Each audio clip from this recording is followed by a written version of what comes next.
Bienvenue encore une fois à votre émission Derrière le volant. Cette semaine, notre invité, c'est Denis Lévesque. Et pour une des rares fois de sa vie, c'est pas lui qui va piloter l'émission. Derrière le volant vous propose un spécial hybride cette semaine avec la Lexus ES 300H. Je dois vous avouer que c'est une voiture qui me plaît. Evelyne Audette essaie le Mitsubishi Outlander hybride. Je vous dirais que ça n'a pas été le grand coup de foudre dès le début entre elle et moi. On vous présente un nouveau quiz sur les nouvelles lois en financement. La 96. La 96, c'est la francisation. Et on reçoit un gars qui sort de sa zone de confort et qui répondra à nos questions. Derrière le volant commence maintenant. Mesdames et messieurs, l'unique Denis Lévesque. Hey, c'est lui! C'est lui! C'est le vrai! C'est lui! C'est le vrai! Ben oui, ben oui. C'est un petit volant, par exemple. Le mien est plus gros que ça. Bienvenue à l'émission. Fait plaisir? Oui. Parler d'auto. Oui. Je suis pas sûr que dans ta carrière, tu as parlé souvent de voiture. Ben, quand j'en ai parlé, c'est avec des gens comme toi qui venaient sur mon plateau. Puis c'est toi qui parlais, puis moi, je t'écoutais. OK. OK. Et là, aujourd'hui, c'est on va t'écouter, toi. OK. Est-ce que tu aimes les voitures? Oui. Beaucoup? Oui. Mais je suis pas quelqu'un, quand je rencontre Michel Barrette, je dis, moi, je suis un gars de char. Moi, je suis pas un gars de char. Je suis un gars d'habitude. J'aime être dans mon auto. Tu sais, mon auto, c'est une place où je repense à mes affaires, je fais le point, j'écoute de la musique. Je sais pas, c'est une place privilégiée dans ma vie, l'auto. Si je te dis que tu as manqué ta chance de conserver une voiture qu'aujourd'hui, elle vaudrait beaucoup d'argent. Oui. Hein? Tu sais de quoi je parle? Firebird. 1968. Jaune. Débarrassé de mais jaune citron, là, tu sais, spectaculaire. Tu passais, oups, tu la voyais. Okay. En fait, c'est ma mère qui avait eu ça comme bagnole, parce que mon père avait son auto, puis il l'avait acheté usagé pour ma mère. Ça a commencé à l'époque, il n'y avait pas beaucoup de familles qui avaient deux autos, mais là, ma mère avait cette auto-là. Puis quand moi, je finis l'université, elle me l'a donnée. Et je me suis retrouvé avec cette auto-là pendant 2 ou 3 ans. Puis là, j'ai dit, ça me prend une auto neuve. Je l'ai vendue pour pas grand-chose, quelques centaines de piastres. Ah! Et puis, bon, aujourd'hui, ça vaut quoi? 100, 150 000 piastres? Ah, écoute, c'est des voitures qui sont hors de prix aujourd'hui. Ouais, pourquoi là, ça a monté comme ça? Parce qu'il y a un engouement pour les vieilles voitures. Avec la transition maintenant vers les nouvelles technologies et compagnie, il y a encore beaucoup de passionnés de voitures. Il y a encore des gens qui aiment ça, qui sont nostalgiques de cette période-là. Puis il en reste moins aussi. Là, on s'entend. Il y en a là, qui ont pris le sont chemin. Rares, c'est ce qui fait leur valeur, peut-être. Mais est-ce que c'était une bonne voiture, en dehors du fait qu'elle était jaune, qu'elle était bien belle? Il y avait de la puissance. Après ça, j'ai acheté une petite Dodge Colt. C'était les autos les moins chers. Ouais. Mais c'était des Mitsubishi. C'était pas... à l'époque, les Américaines, c'était zéro. Hein, ça valait rien. Un de mes chums avait acheté une Dodge Omni. Lui, il était toujours au garage. Puis moi, avec ma petite Colt, j'ai jamais été au garage. C'est pour ça que les constructeurs de l'époque, américains, se sont associés avec des constructeurs japonais, européens. En fait, à un moment donné, Chrysler vendait plus de Mitsubishi que de Chrysler. Tout à fait. Ça, c'était avant l'auto beaucoup. Mon Dieu, l'auto beaucoup dans les années 80. Oui, tout à fait. Dodge Colt, après ça, on s'en va vers... Une petite Mazda 626. Mazda 626. Oui, là, on rentre plus dans mon époque. Là, je t'ai né. Là, viens nous rejoindre. Là. J'arrive dans la discussion. C'était une bonne auto, puis c'est un nouveau gadget. Tu avais 2 types de suspension. Tu appuyais sur un bouton, puis c'était espace, pom, pom, pom, pom, puis tu appuyais sur l'autre bouton, ça faisait comme un bateau. C'est ça. Tu avais pour les 2 générations. Après ça, on est allé dans les voitures sport. Oui, deux modèles d'affilée. La Prélude, mais la Prélude la plus compressée. C'était vraiment très belle. Et l'autre, c'était une Eagle Talon. Mais ça a changé à un moment donné parce que tu as quitté les voitures sport, voitures de performance. Complètement. Et là, on s'en va dans les fourgonnettes. Oui, ce qui arrive, c'est que j'ai eu un bébé, on a eu un enfant. Et on Il était ça de gros. C'est un petit bébé. Il a jamais grandi. Parce que la Eagle Talon, là, c'était une 2+2. Là, tu peux pas aller t'asseoir en arrière de ça, il n'y a pas de place. Donc, avec le bébé, là, puis ça prenait le parc, puis petite balançoire, puis le bain, puis tout ça. Tu sais quoi? On peut continuer la liste, mais c'est bon, on poursuit. Alors, mais donc, j'ai acheté une Lumina. Tu sais, Lumina avec un grand nez pointu, là, puis... carrosserie en plastique, là, je me souviens bien. Il y avait bien du plastique là-dedans. Ouais. C'était pas la grande qualité, mais c'était très pratique. J'avais trouvé ça extraordinaire parce qu'on on avait un tout. Il était nouveau, le petit bébé, là, puis, mais il prenait bien des affaires. Ouais. Mais après ça en est suivi un tas d'autres fourgonnettes. Parce que j'ai eu un autre petit bébé, qui les autres qui ont grandi. Et donc, avec les 2 enfants, moi, j'étais à Montréal et les parents de ma blonde étaient à Chicoutimi, mes parents étaient à Roberval. Donc, il fallait qu'on voyage beaucoup entre ici puis le Saguenay-Lac-Saint-Jean, puis c'est quand même 5 heures de route. Et j'ai collectionné les Venture, les Chevrolet Venture. Une grise, une champagne, puis une bleue. Alors, c'était juste ça. J'avais jamais été nécessaire. Ma location, je donnais ma clé, puis il m'a redonné une autre clé, on changeait de couleur. Puis correct, mais non, mais ça veut dire que tes aimais, c'était fiable, ça répondait à tes besoins, mais c'est parfait. Je cherchais pas un problème. C'est ça. Je pense qu'après la pause, on va parler avec Denis, parce qu'il a changé de registre encore une fois. Ah oui. Ça tourne toujours carré. Ça suit son âge, n'est-ce pas? À tout de suite. Après la pause, on poursuit la discussion avec les histoires de Denis Lévesque et on vous présente le premier quiz des lois en financement automobile. L'appel de la nature se fait sentir? Partez à l'aventure. Chez Roulotte Gauthier, choisissez parmi un vaste inventaire de roulottes et de tentes roulottes, neuves ou usagées, et réservez votre unité directement en ligne. Les vacances commencent maintenant sur roulottgauthier.com. Il y a beaucoup de nouvelles lois dans le monde du financement automobile. Je vais aller voir mon amie Annabelle Barrette pour la tester sur ses connaissances. Annabelle, t'aimes ça les quiz, il paraît? Yes! Faire des piges de loi, OK? Ici, avec le numéro, exemple, 29. Le numéro 29, qu'est-ce que c'est ça? Oh, c'est la loi anti-citron. Je t'explique, Fred, si après 3 tentatives de réparation sur le même problème majeur, si ça n'a pas été réparé, la concession est tenue de remplacer le véhicule par la même valeur de la voiture. Neuf ou usagé? Les deux. Hey, la 96. La 96, c'est la francisation. On veut franciser tout. C'est important et c'est surtout que sur ton volant, juste à côté, il y a un petit bouton qui est marqué « Start your engine ». C'est compliqué. Eh bien, maintenant, ça va être « Démarrer votre voiture ». Numéro 25. La numéro 25, c'est l'encadrement de la gestion des données. Ce que ça veut dire, Fred, c'est que le consommateur peut maintenant téléphoner à la concession et demander qu'en un claquement de doigts, toutes ces données personnelles vont disparaître. La décapotable numéro 30. La loi 30, c'est qu'en fait, dans les prochains mois, les concessionnaires automobiles ne proposeront plus d'assurance, que ce soit l'assurance vie, invalidité, maladie grave, l'assurance de remplacement. On ne proposera plus d'assurance aux clients. Et ici, ça attire mon attention, une voiture verte, hein? Électrique, hybride, branchable du moins, hein? Parce qu'il y a un beau fil. Ouais. Qu'est-ce qui se passe? Mauvaise nouvelle. En fait, on apprenait récemment qu'en 2026, les subventions provinciales n'existeront plus pour l'achat de véhicules électriques. Et si la tendance se maintient, mon Fred, malheureusement, le fédéral devrait aussi emboîter le pas. Donc, c'est le moment pour les voitures électriques. Oui. Les subventions sont là. C'est le temps. On poursuit la discussion avec notre invité Denis Lévesque. On est dans le CV de tes voitures. Et là, si je ne me trompe pas, on est rendu au Cadillac, l'époque des Cadillacs. J'ai acheté une SRX de Cadillac. Mes moyens avaient changé un peu. Et vraiment, c'est d'un autre ligue. Le Cadillac, là, je suis un vendu de Cadillac. Mais après ça, j'en ai eu 5 d'affilée. Des CTS, des SRX, des CT, en tout cas, de noms différents. Puis là, j'ai la petite auto sport parce que je me suis rendu compte que j'ai plus d'enfants. Puis je suis toujours tout seul, 95 du temps tout seul dans mon auto. Je ne vais pas te reprendre, mais t'es-en encore. Oui, j'ai encore. Je suis pas dans mon char. C'est ça. Alors, mais j'ai pris une auto plus petite parce que je trouvais que ça me donnait rien d'avoir une grosse auto. Est-ce que tu changes de concessionnaire ou c'est toujours les mêmes? Toujours le même. Hey, quand tu vois, je comprends. Il m'appelle souvent. C'est ta fête, bonne fête. Ben, oui. moi, j'aime bien. Moi, je t'enverrais un cadeau de fête en plus. Non, à vie, là, hein? Prenez-en soin. Mais dis-moi, t'as jamais tenté, parce que t'es un gars quand même qui avait les moyens de se les payer, Mercedes, BMW... Ben, j'ai essayé, justement. Quand mes moyens sont améliorés, j'ai dit, je vais faire le tour des concessionnaires.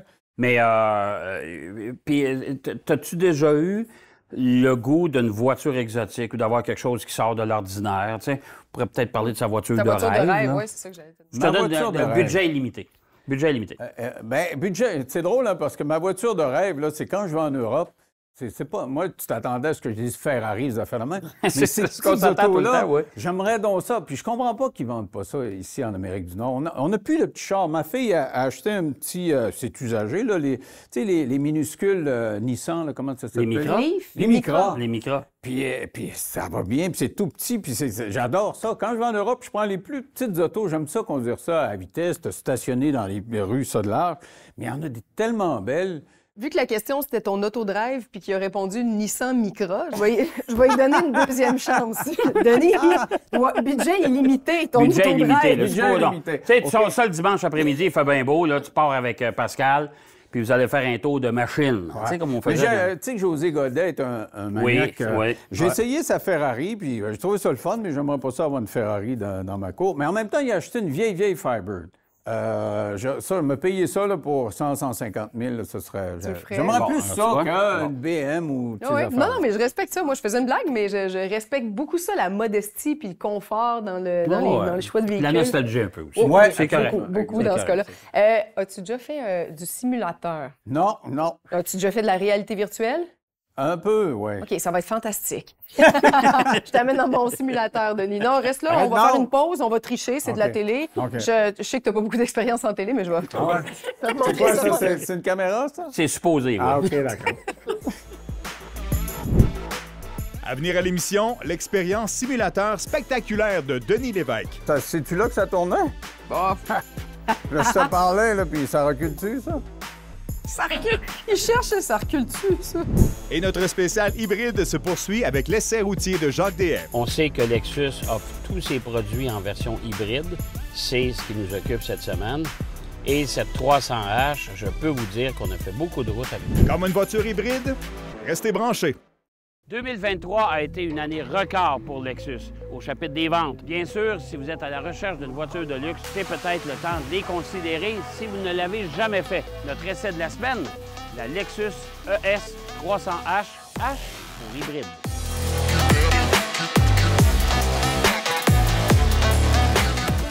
La Lexus 300H, je dois vous avouer que c'est une voiture qui me plaît. Bon, évidemment, si vous êtes à la recherche d'une voiture qui a beaucoup de caractère, qui a un aspect visuel qui va attirer l'attention, oubliez ça parce que la Lexus ES, c'est une voiture qui passe pratiquement inaperçue. Pour le reste, la Lexus ES 300H, c'est une voiture qui est silencieuse, confortable, logeable, avec une finition irréprochable, une présentation des plus modernes, je dois l'avouer, avec un petit soupçon, si on veut, de luxe avec les petites boiseries qui enveloppent la partie supérieure du tableau de bord. Il y en a même sur le volant, ces petites pièces-là. Ça ajoute, évidemment, un degré de haut de gamme à cette Lexus.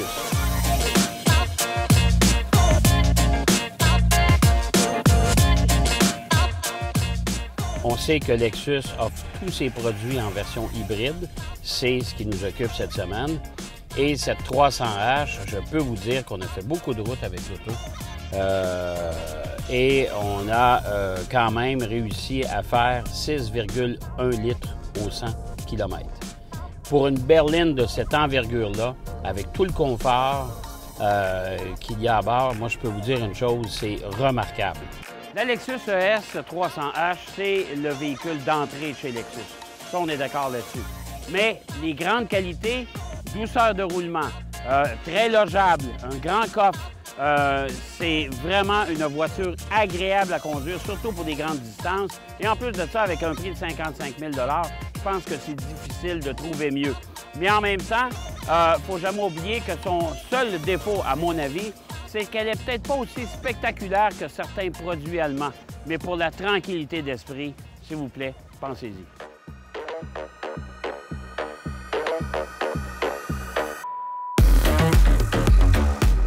Denis Lévesque est en général un champion pour garder le contrôle en entrevue. Voyons voir s'il a aussi le contrôle en simulateur de course. Là, je prends un peu de vitesse.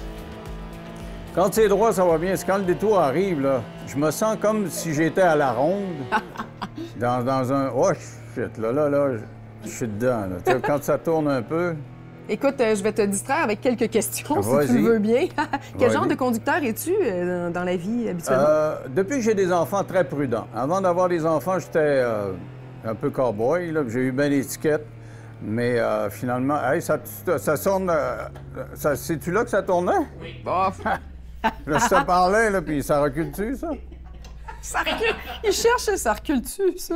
Alors, Denis, ouais, je poursuis. Donc, bon, as-tu une préférence pour la conduite manuelle ou automatique? J'aimais beaucoup manuel avant d'acheter mes petites autos familiales, là, mes vannes. Mais maintenant, ça fait 25 ans que je conduis automatique. Mais quand je vais en Europe, j'aime ça, comme je te disais tantôt, prendre des petites autos Ouais. tout petites, mais qui sont manuelles. Ça, j'aime bien ça. Est-ce que tu préfères la conduite urbaine ou la longue route? La longue route. De loin, la longue route. Parce que moi, ça me permet de réfléchir, comme je disais tantôt, puis j'aime ça regarder les paysages qui défilent, et puis je trouve que ça fait partie du voyage, et puis, ouais, c'est bien le fun. Qu'est-ce qui t'irrite en auto? Qui m'irrite? Qui t'irrite, ouais. Ben, les autres qui sont irrités. Je les trouve irritables quand ils m'irritent, parce qu'ils sont irrités. OK.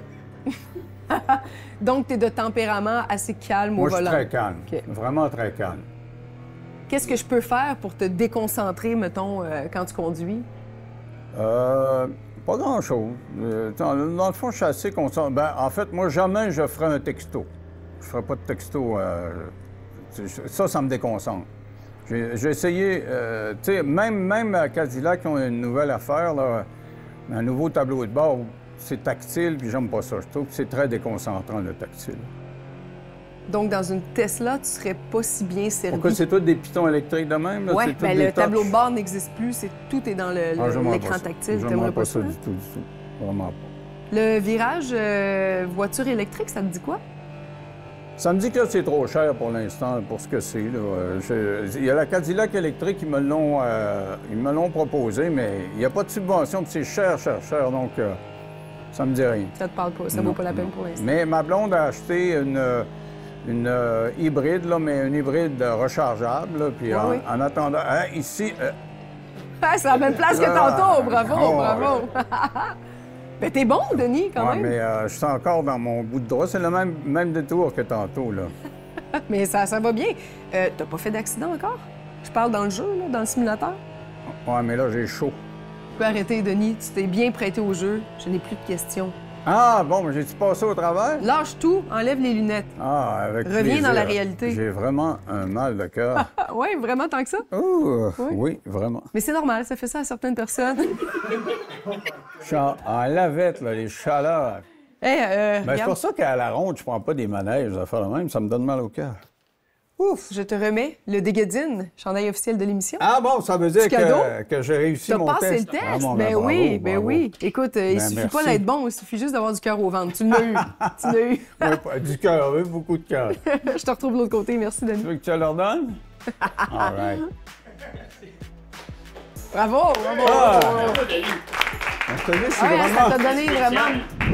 Après le simulateur, on revient à la réalité avec l'essai familial d'un véhicule hybride. À l'intérieur, par contre, là, ça m'a plu parce qu'on a des beaux sièges en cuir qui sont surtout confortables. C'est très spacieux aussi et on a un toit ouvrant panoramique. Maintenant, derrière le volant, on a tout d'abord un écran qui aurait pu être un petit peu plus gros, mais surtout qui aurait dû être dans un autre angle. Restez attachés, on revient dans 2 minutes. Petite ou grande famille, ce qui est important de savoir, c'est si on a de l'espace et si c'est économique. Mais est-ce que la Outlander répond aux critères? Aujourd'hui, je vous présente la Mitsubishi Outlander 2024 PHEV, donc hybride branchable. Je vous dirais que ça n'a pas été le grand coup de foudre dès le début entre elle et moi, mais je lui ai laissé sa chance puis je ne l'ai pas regretté. À l'intérieur, par contre, là, ça m'a plu parce qu'on a des beaux sièges en cuir qui sont surtout confortables. C'est très spacieux aussi et on a un toit ouvrant panoramique. Maintenant, derrière le volant, on a tout d'abord un écran qui aurait pu être un petit peu plus gros, mais surtout qui aurait dû être dans un autre angle parce que vraiment souvent, il y a des reflets dedans et on voit mal. Sinon, c'est quand même une voiture à la fine pointe de la technologie. La première, c'est l'assistance active aux angles morts. Alors, si on oublie de faire un angle mort, on se fait avertir et si on n'obtempère pas, la voiture freine à notre place. C'est super sécuritaire. La deuxième, c'est le même principe. Donc, il y a des sonars qui détectent les objets et si les objets sont trop proches du véhicule, bien, ça freine automatiquement. Et la troisième fonction que j'ai beaucoup aimée, c'est l'analyse de l'état de conduite du conducteur. Et si jamais le système dénote certains manques de concentration, bien, on a des affichages et des avertissements qui apparaissent. Sa consommation annoncée, c'est 8,9 litres au 100 km. Ça, c'est combiné. Mais il ne faut pas oublier que c'est une hybride branchable. Donc, évidemment, on peut la brancher pour la recharger. On a une batterie qui a une autonomie de 72 km et ça a été suffisant pour que je sois capable de véhiculer toute ma famille toute la semaine en ville en la chargeant seulement de temps en temps sans jamais mettre un sou d'essence. Et ça, je pense que c'est la plus belle qualité de cette voiture-là. Alors, c'est une voiture qui est un 5 passagers qui peut en devenir 7, mais malheureusement, je suis obligée de vous dire que ça, c'est pas vrai si vous avez des sièges d'enfants. Si vous avez 2 sièges d'enfants ici, ça condamne un siège au milieu. Donc, en partant, ce ne sera jamais 7 passagers, ça va être 6. Deuxièmement, les sièges d'appoint en arrière, c'est vraiment d'appoint. Asseoir un adulte là-dessus, pensez-y même pas. Même un enfant, ça prend des petits enfants et je les assoirais pas là-dessus sur une longue distance. Je vous garantis, il n'y a pas de place pour les jambes. C'est vraiment un très petit espace. Et surtout, ce qui ne fonctionne pas, c'est que si on a des sièges d'enfants ici, je ne peux pas avancer ni plier ma banquette. Alors, comment je fais pour entrer mes enfants pour qu'ils se rendent au siège d'appoint? Je les lance par le coffre. Moi, là où elle m'a vraiment gagné, c'est parce qu'elle offre la possibilité de véhiculer beaucoup d'êtres humains sans jamais mettre un sou d'essence. Et aussi, ça me permet de conduire un gros véhicule sans me sentir coupable. Juste pour ça, je la recommanderais. Merci, Denis, de t'être prêté au jeu de mon simulateur. J'ai un peu mal au cœur, ça va, là. Oui. Tu sais que Denis a un podcast. Oui.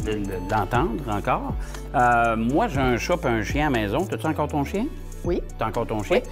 Lui, il y a des vaches. Oui, j'ai des vrai? vaches. Ouais, j'ai 6 vaches en avant de chez nous. On a acheté une ancienne auberge, on l'a transformée en maison, puis un grand champ là, avec une vue extraordinaire sur la montagne. Et on a dit, hey, ce serait beau d'avoir des vaches pour décorer. Acheter des vaches. Pour décorer! Mais c'est aussi un investissement. Mais c'est pas des vaches laitières, c'est des vaches qui à terme, sont vendues pour faire de la boucherie. La décoration. Mais non, on s'attache. Ils ont un nom, on va les voir, on leur donne des pommes. C'est bien le fun. Ah ouais? Ah, c'est quand même spécial. Et il y a de l'argent à faire avec ça? Ben, c'est un placement, je te dirais un placement calme. C'est-à-dire que tu mets ton argent là, puis tu refais un petit profit à la fin de C'est un réel. Oui, c'est ça. Un petit REER, mais un REER avec des cornes. Ils ont des cornes. Ah, ils ont des cornes. C'est des Holstein. Même les vaches femelles ont des cornes. Je reviens à ton podcast quand même, Denis. ça Sur serait quelle peut-être, plateforme oui. où on peut t'entendre? Ça s'appelle Denis Lévesque, le show si tu pitonnes. Et puis, je fais des entrevues. C'est à peu près l'émission que je faisais avant, mais avec plus de liberté. La culture nous bloquait souvent. Tu sais, quand tu travailles pour Radio-Canada ou Québécois ou quoi que ce soit, tu as une culture, tu es obligé d'être dans des paramètres. Donc, c'est plus que de la liberté. C'est culturellement, on peut essayer n'importe quoi. OK. OK. Ouais, c'est super là. Et sur quelle plateforme? On peut le trouver facilement, mais c'est partout. Tu vas sur Google, tu fais Denis Lévesque, Puis on le le show, trouve facilement. ou tu vas sur YouTube, tu fais Denis Lévesque, le show. Merveilleux. L'avenir est au podcast, apparemment. Oui, absolument. Et puis, moi, je fais ça comme une pré-retraite. Là. Hey, Denis, ça a été un plaisir de Vraiment. t'accueillir. Merci Un grand infiniment. plaisir Merci, super agréable. Mais écoute, je pense qu'on va te laisser le mot de la fin. OK, je vais vous montrer comment on finit ça, un show. Oui, Ah, ouais, donc. entendu. Ouais. Merci d'avoir été là. À la prochaine. Bye!